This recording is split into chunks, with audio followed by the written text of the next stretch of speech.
It's a Friday morning. Ben Alaya joins us on the program. Ben, good to have you on the show. Yeah, nice to be back. I know, good to see you, Ben. Quite issues anywhere? Issues? A lot of issues.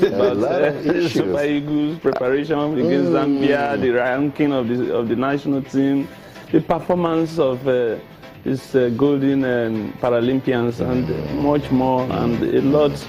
And the controversies during the week about the minister saying we don't need preparation to go to major competitions. That is why the Paralympic athletes are excelling. That was quite. That was a tragic statement to make. Okay, let's leave it at that and just for a minute stay with the Europa League. You know the result between Feyenoord and Manchester United. Let's run through the others. I mean, it was a lot of games last night, and some stunning results also. Some stunning results.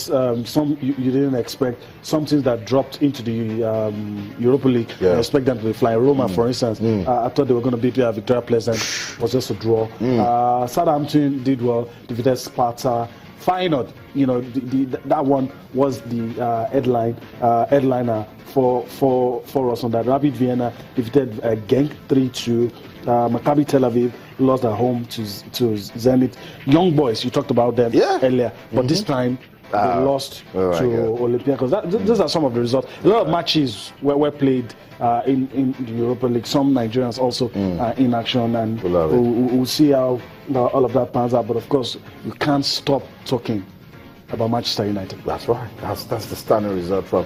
You listen to Jose, Ben. I don't know why are these things happening to Jose. Teams just see Jose Mourinho and they want to play against him, not the club or the team that is facing them. Why are we doing this to Jose? I think it's just football. And Jose too should learn, like he rightly said, he's been humbled. I mean, there is no perfect person, even in terms of technical savvy.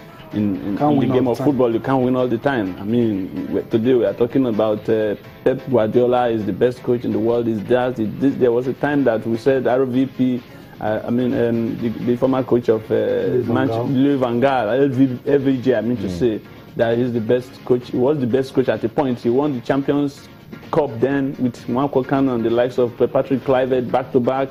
Then suddenly, at a point in time, he became one of the worst coaches when he got to Man U. And so football is so dynamic that you cannot say. There are certain comments also that may have been credited to him that some people just say, look, let's even see this man. And so when they want to play him, they are playing not even the players, they are playing against Jose Mourinho. And that's why he's getting this result. I think humility does it. The question on everybody's mind is Jose the man? You expect United to get back to where they are. Can Jose deliver good football with results? There's no problem with Jose and results. But the key here is, can Jose play attractive football and give Manchester United fans what they want? He can play. He can give Man United fans what they want. But if you know Jose very well, he may not play attractive football. He's just going to go for the result now that things are going this way. I mean, especially after his comments when Man City defeated them with that wonderful goal from one of our boys, Kelechi Iheanacho. And so it's becoming like, just get me the results. That is all. Because, he will not want to be fired back-to-back by big English club sides. Chelsea fired him when the results were not coming. Just 4 weeks into the English Premier League, you have lost 2 games, one in Europe, the other in the EPL. I mean, I don't think that is good enough for the caliber of a man who was listed as one of the world's best coaches by FIFA. Still one of the best. I think what he's going to change his style now. Don't play attractive football. Just get the results. Let's talk to Manchester United fans now. Manchester United fans, what's going on? Back-to-back defeat. Your team lost to Manchester City and now cannot beat Feyenoord. I'm beginning to. They lost to Feyenoord. It's not cannot beat. It's Jose gradually becoming the troubled one. I don't know. Manchester United fans, talk to us. What do you think about Manchester United under Jose Mourinho? Let's bring the conversation back home now. Match day 36 of the Nigeria Professional Football League. Ben, what a story we are having. The league keeps looking better. We're seeing competitive play. And at this time, when it's the business end of the competition, we're beginning to see some stunning results. Look at Ikorodu United. Coming back so powerfully. It's amazing how in the last 4 games, they've amassed 13 points. I mean, I doff my heart for them. Why did they take this long? This long? Oh. Because we still want top Premier League, top sides in Lagos. We want to go and be watching them. Yeah, even if it's don't take football away from us. They now play in Abeokuta, and people still go there and watch them. I think Abiola Stadium. And I mean, they are doing better. And Nigerian League, I mean. For me, the highlight of this week is the game. I think Wiki will be taking on Rivers United. Yeah. Rivers United are on top of they're on your screen. Wiki is also contesting for the league. The two sides of last season, Kano Pillars and Enyimba, nowhere to be found. They are struggling. And somebody said if there's a side that could go to Enugu and take results of Rangers, it's Sunshine. I don't know if you agree. One of the key fixtures and shooting. Okay, let me go, run through. Pillars take on El Kanemi Warriors. Plateau United take on Ekorodu United. Yeah, Rangers International take on Sunshine. Just hold your thoughts. You talk about that one shortly. Warri Wolves and shooting. We'll highlight those two. Wiki Tourists, Rivers United. These are some of the fixtures. Abia Warriors in troubled waters take on Nasarawa United. Lobby Stars take on FC Feyenoord. Enyimba, some people say they are totally out of the title race. Take on MFM. It will be interesting to see what happens. And Heartland and Niger Tornadoes. Let me allow you, just unravel it.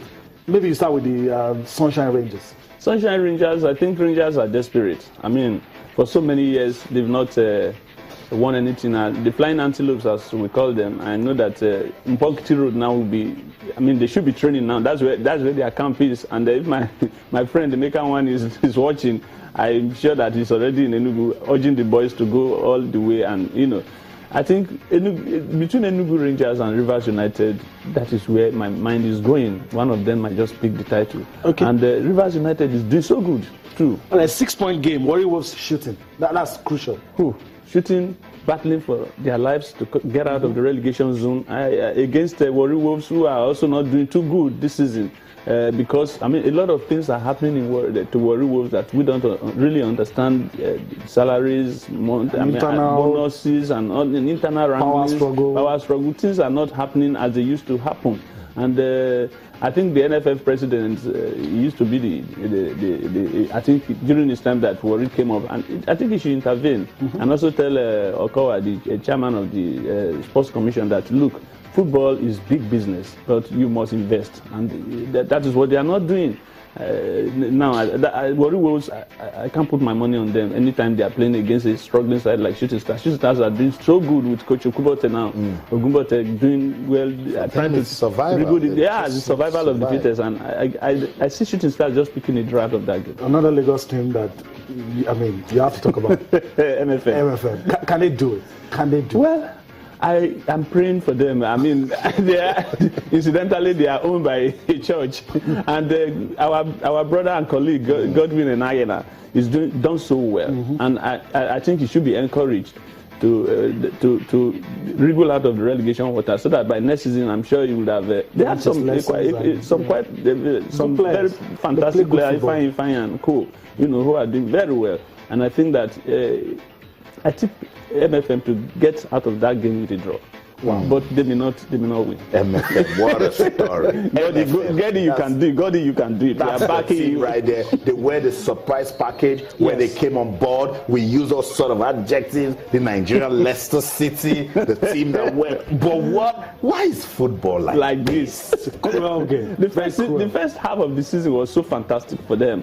Maybe they took their leg off the pedal, or that club started looking at them. Experience started to count. That's why I'm praying that they remain in the top league, and so that by next season they would have garnered enough experience, to fight their way through. That's good football. Fantastic. That led to a goal. This is a good team. We monitor them from the NNL, and when they got here, with organization, we know they will not struggle. Welfare is top notch, but something is just wrong. You see, that's why I keep saying that football is a total package. Maybe Olatunmosun doesn't need to run that much after scoring. And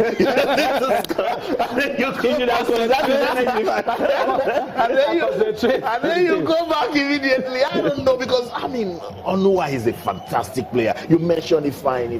Newman, all of the players. I don't know what what's really happened with MFM. But that's it. Let's see the fighting against Abia Warriors. Abia Warriors also. Remember, Yemi, at the start of the season, they went unbeaten for a while. Players in the Super Eagles. Suddenly, that is football. It started like a house on fire. They weren't conceding goals. We said they were the best defensive side. Yes. Only for them to. Maybe because Coach Kennedy Boboye. Maybe. But I think the problem started even while he was there. And he was under pressure and he decided to take a walk. Are they paying us and when I think we should ask one of our kind to Chidebe Kenyama, who runs the club. I mean, questions to be asked. A lot of questions. Is the welfare of these players been taken care of? MFM, I can assure you, the welfare of the players is top notch. But we cannot say the same of Abia Warriors and several other club sides who at times they travel by road, they are attacked by armed robbers, we hear of accidents, we hear of these are the issues. So and it's not as if these teams are bad, it is just that the players' welfare are not being taken serious. I can assure you that if Chelsea was going to play let's say Leicester City, for instance, they are going to fly. They may not take the road. They might even be first class. That is how you treat the player. That's why the sponsors will start rolling in and putting their money where their mind is. I think we are reviving Nigerian football gradually. People are even coming to the stadium now to watch games, and I think very soon the Nigerian league will bounce back. My big hope. Bedell Insurance, can we come back? Oh, that's we will do a special show for that one. Since he's talking Bedell Insurance, let me also add Gateway. Aqua United is in the league. Let's hope they stay in the league.